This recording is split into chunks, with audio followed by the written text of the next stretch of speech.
Hello, writing friends. My name is Anna. I'm a fantasy writer who sometimes makes videos, and today is one of those videos. I know what you're thinking. Girl, I read the title. Don't you know that 2023 goals videos should be going up in the first week of January?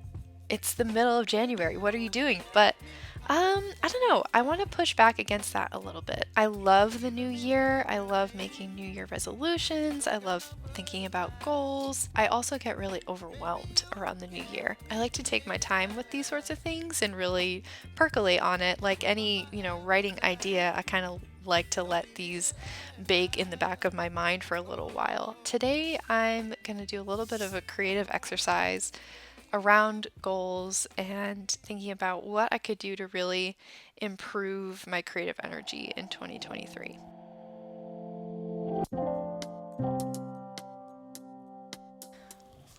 All right, you know what? I have played with this top-down angle for about an hour and I'm exhausted. So we are just gonna go with it and get started. I spent so long on that camera angle, I don't even have my thoughts collected anymore. But hi everybody. We're gonna start a very belated 2023 goals video, and I hesitate to even call it a goals video because I am not coming with any sort of prepared list. I have a very vague mashup of ideas in my mind that I want to work through and mind map a little bit. I don't even know if I'm gonna like this video, if I'm gonna end up posting this video. It might just get trashed, but regardless, I think it would be helpful for me to make it anyway and kind of have this conversation with myself about all the things that I think this year could include. So yes, I am wearing a Band-Aid. I had to use a cheese grater last night for dinner, and we know how that goes. So excuse the Band-Aid, but I'm pretty much just going to be making a glorious mind map and just seeing where my ideas take me. The topic that I have been thinking a lot about is how to live a creative life. And so that's kind of the main focus that I am mind mapping today. I probably won't talk about like personal goals or goals that I have with Luke or like mental health goals or exercise goals. They might overlap a little bit, but mostly I'm talking about creative life goals and stuff that is really most relevant to the channel. So creative life. Where to start? I think the most obvious place we could start is writing. What do I want my writing year to look like? Well, I know that I want to keep working on Project Gemstone, which is my cozy gas lamp fantasy serial. And it is the project of my heart right now. I'm loving it. I kind of ended up taking January mostly off from writing. I kind of realized I was pretty burnt out from the holidays, but I think end of January we're going to get back to business on Project Gemstone. And I have big dreams for this project this year. I want to, by the end of the year, start publishing on Vella. I don't know exactly when or how much of it or how often I'll be posting it, but I just know that I want to get into Vella and start sharing the story.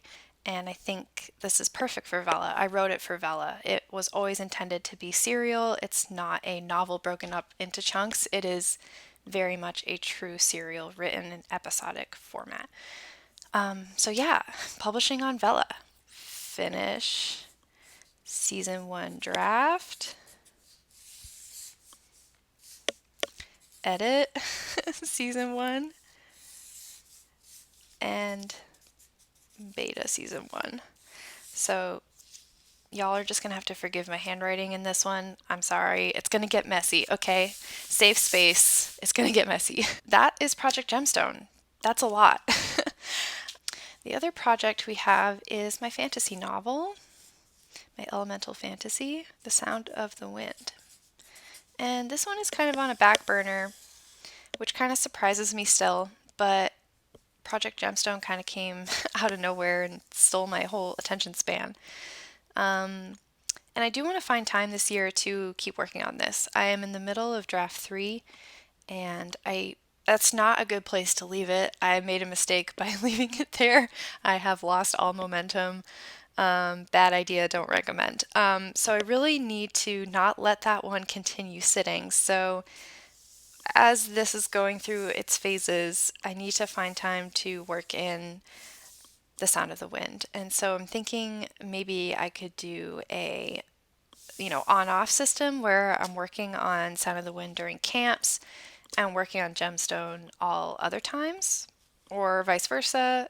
Don't know, but I think I like the idea of the camps. Revise draft 3. That's the goal.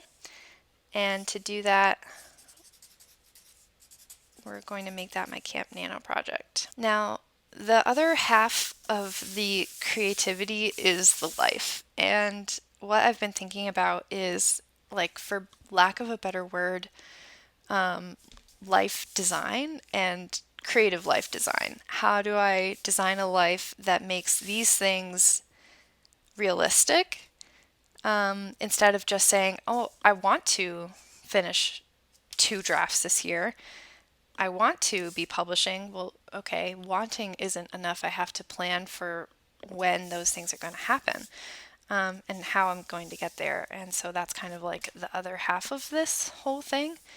And something I've been thinking a lot about, like adjacent to this, this is going to get kind of nuts, is my writing routine or complete lack thereof, because your girl wings it a lot of the time. I write when I feel like it, and sometimes that's a lot, and sometimes that's not a lot at all. And for a hobbyist writer, that's great. I'm very happy with the amount that I write in a year. But I do want to think about how I could be writing more, and not just writing, but a lot of other habits that I want to make more consistent. I've talked about the fact that I don't have a morning routine in other videos, and I think it's doing me a disservice, because if I take care of my other habits, chores, exercise, journaling, blah, blah, blah, if I just knock 1 or 2 of those things off, then I'm more likely to write in the evening. I don't write in the evenings when I feel like there are other more pressing things that I want to get done. The evenings are precious. I work full time, blah, blah, blah. So the more I can take off of my evening plate, the more likely it is that I will write. So get one thing done. Meaning I need to get up with enough time to not only, get ready for work and get ready for the day, but also get one thing done. And this could be chores. I try to do at least one chore every day. This could be exercise. I recently bought a Ring Fit and I'm obsessed with it. And also doing yoga on not cardio days. And I'm also trying to fix my journaling habit this year. I got a new journal, new format, and I'm hoping that will like breathe some fresh energy into my journaling, because it's totally just fallen by the wayside this year, and that makes me sad. I'm turning 30 this year, and I don't want to go into my 30s without this tool in my tool belt. The journals are where all the life values and the life direction and the knowing yourself happens. And I don't want to go into my 30s without that, so journaling, that's a big thing. So in order for me to get one thing done, I should be up at 7 a.m. every day. I think that's a good place to start. I don't want to go nuts and say, you got to get up at 5:30 every morning. Something else that I'm thinking about are my other hobbies. And I do want to make time for other hobbies and learning new skills that are not related to writing, that aren't YouTube. And yeah, so one of those is learning to sew. I have a sewing machine that I got for my birthday this year, and I have made one project on it so far. I recovered some thrifted chairs, and that was good because those are rectangles. Pretty easy first project. But I really want to start making my own clothes. The older I get, the more particular I get about what I wear. Maybe this is the answer. And yeah, so that is another very time consuming hobby. You're going to see a theme. I like hobbies that are time consuming and take a long time to build skill and become good at. But that's okay. I did an embroidery kit this year and really enjoyed that.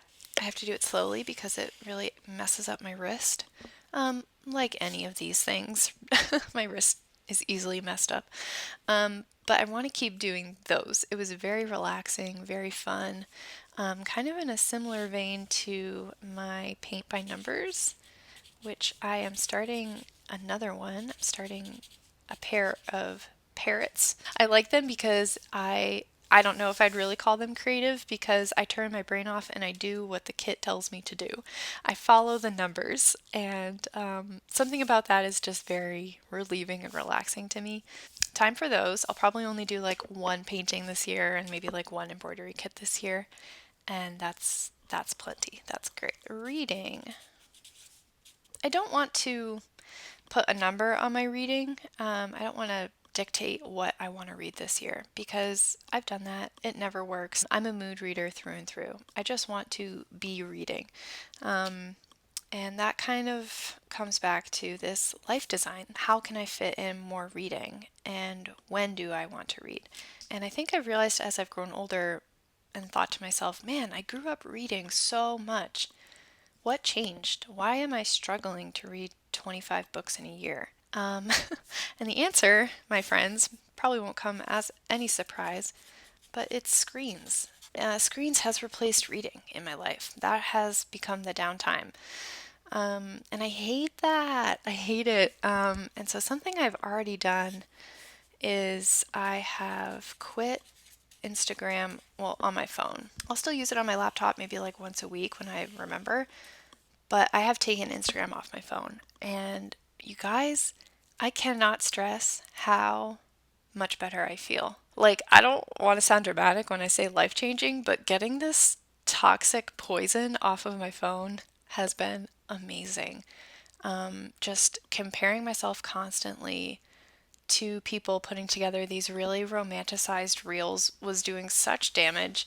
And so I just got rid of it. I really think if I reduce screen time, I'm going to be more likely to read. So another way that I can reduce screen is plug in phone away from bed. And if I get an alarm clock, I have no reason to keep my phone next to my bed. And that would help me get up in the morning because even if I wake up at 7 lately, the bad thing has been I wake up, I roll over, I grab my phone and scroll until too much time has gone past and I've wasted whatever morning routine time I could have had. That drives me crazy. That is something about myself that I hate. So we need to fix this phone alarm clock situation. It's not working. I think that will kind of lead itself into reading. I'm just generally going to say choose the book more. Instead of turning to my laptop, if I'm just chilling and I'm not writing, I'm not working on anything, choose the book more. Audiobooks. I have like a love-hate relationship with audiobooks. I'm really picky about them and I DNF them like 80% of the time. It's really hard for me to get into them.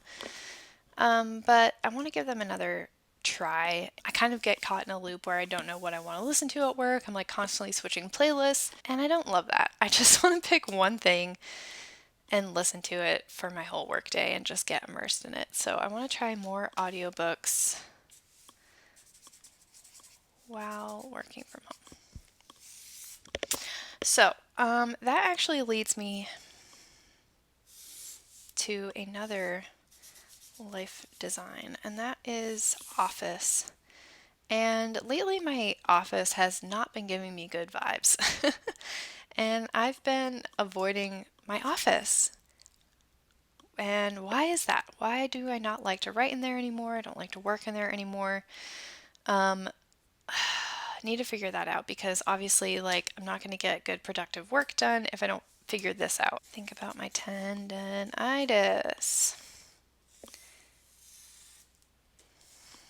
I have Quervain's tendonitis in my wrist right here. Also goes up through my forearm and all the way up into my shoulder.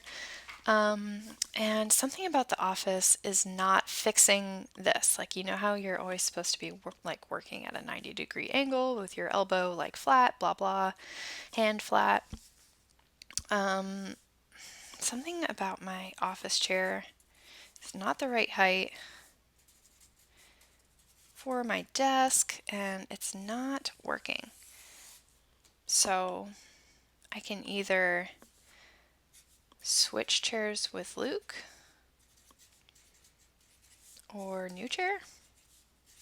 I don't know, but something about the chair is not right. I just got like a cheapo chair on Amazon because it was cute. And that's not what you should do. You should get chairs because they're very adjustable and customizable and you can make them work for your space. The other thing is I'm starting wrist therapy because I don't want to get surgery. I want to make this better. So, yeah, my first appointment is next week and we'll see where that goes. But hopefully, the tendonitis improves this year. For the past 2, 3 years, it's just been getting worse and worse and worse. So, hopefully, this is the year that the wrist starts getting better. So, the other thing with the office is Luke and I have been talking about just entirely switching what rooms we're in. And I have to say that this idea really excites me. I think it would also be really nice to be able to close a door. My current office does not have a door, and so whenever I'm live streaming or I'm on a work meeting, Luke has to like wear headphones for, I mean, our live streams can go like 3 hours. He has to like tiptoe around and he doesn't want to like walk by in the background and whatever. So I think having a door would be nice. There's so much sunlight in that room. And I get really excited about the idea of working in a sunny office because my office is kind of like a cave. And it has hardwood floors, so I could roll my chair around. It might just, at the end of the day, it might just be about new vibes. The other piece of it is I bought a walking treadmill and then the remote broke and the people on Amazon won't send me a new one.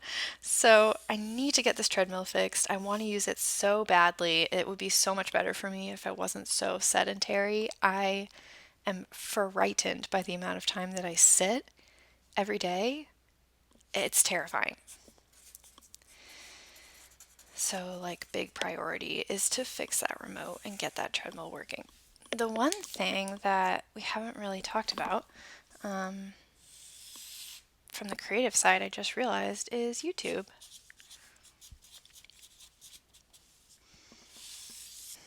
What do I want to say about YouTube? I think most of all, more than anything, I just want to keep making videos. I'm really proud that I pretty much made one video a month last year. I think this year I did get a little burnt out on vlogs, and that makes me really sad. Because I love to make them, but I think I have to be careful not to make giant vlogs back to back because they take so much editing and it gets it gets really hard to look at that much footage of myself and just being really tough on myself, critiquing myself, hating looking at my face, hating the way I talk. It's just when you edit yourself, you're very self-critical. And if I do 2 vlogs back to back, like that's just my mind space. And I don't like that. I won't stop making vlogs, but I want to get creative about the other kinds of videos that I make and get a little bit better at them. Like I don't make a lot of sit down and chat videos or like concept videos like this because I don't think I'm very good at them. And so yeah, that's a place that I could grow.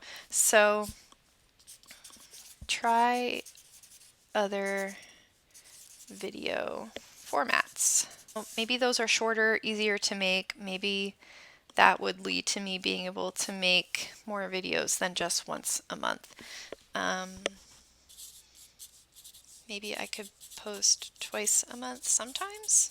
If it happens, great. If it doesn't, no problem. But if I'm trying other video formats, then, maybe I will have the bandwidth to do 2 videos a month every once in a while. Keep live streaming.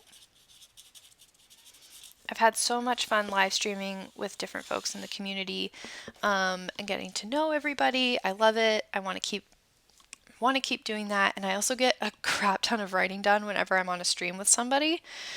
But I could also be doing more live streams myself. So I've been thinking about doing a monthly live stream. Unsure. Let me know what you think. If you're like, oh my God, please don't. My subscription feed is already so full of live streams. I'm overwhelmed. Please stop clogging up my subscription feed. Then I hear you. I won't do it.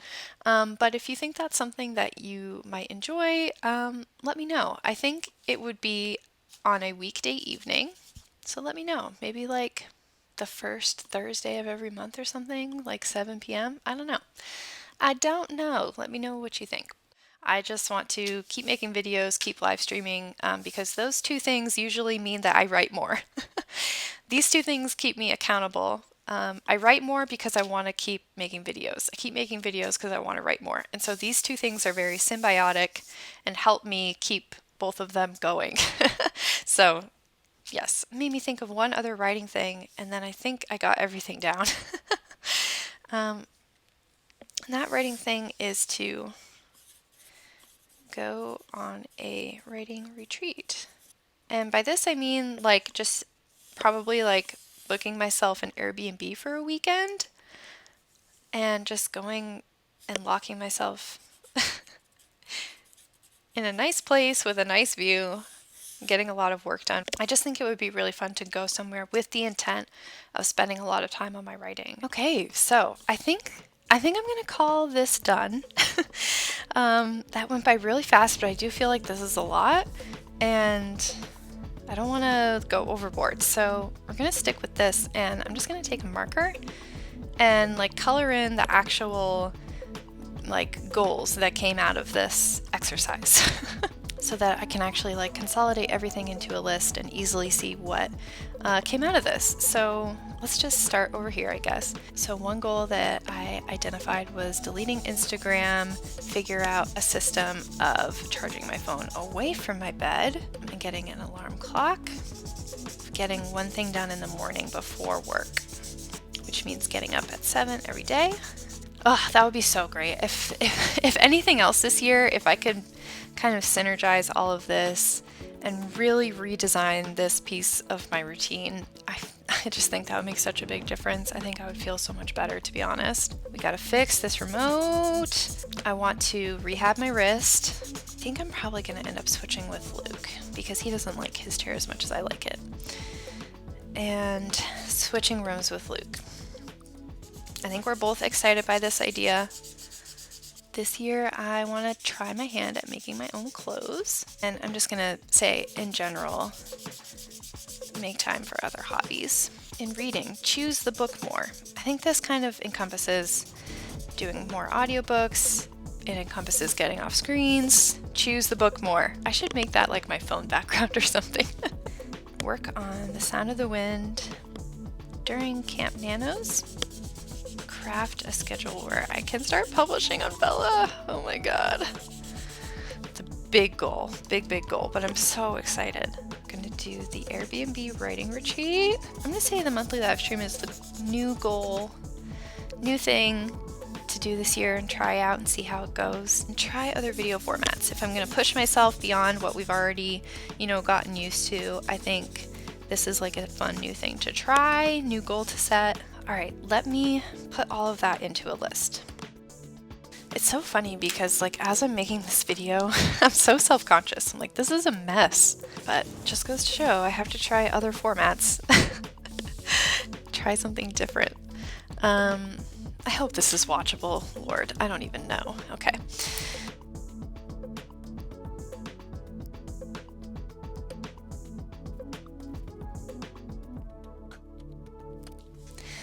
All right, so here are those 13 goals condensed down. So, yeah, here we go. Here are the 13 things that I'm really going to be working on in 2023. Some of them are really little, like fix my treadmill remote. But I think all of them work together to get me a little bit closer to this creative life design. A little cheesy, but I feel really good about each of them, and they feel impactful to me. I think if I can get work done on these, spend time on these, then I'm going to feel like it was a 2023 really well spent. Well, I hope this video, I don't know, it feels like it was a mess. As I'm filming it, I don't even know. I hope you got a little bit of inspiration out of it. Maybe you got some ideas of some new things you could try in the new year. Thanks for watching, and I'll see you in the next one. Bye!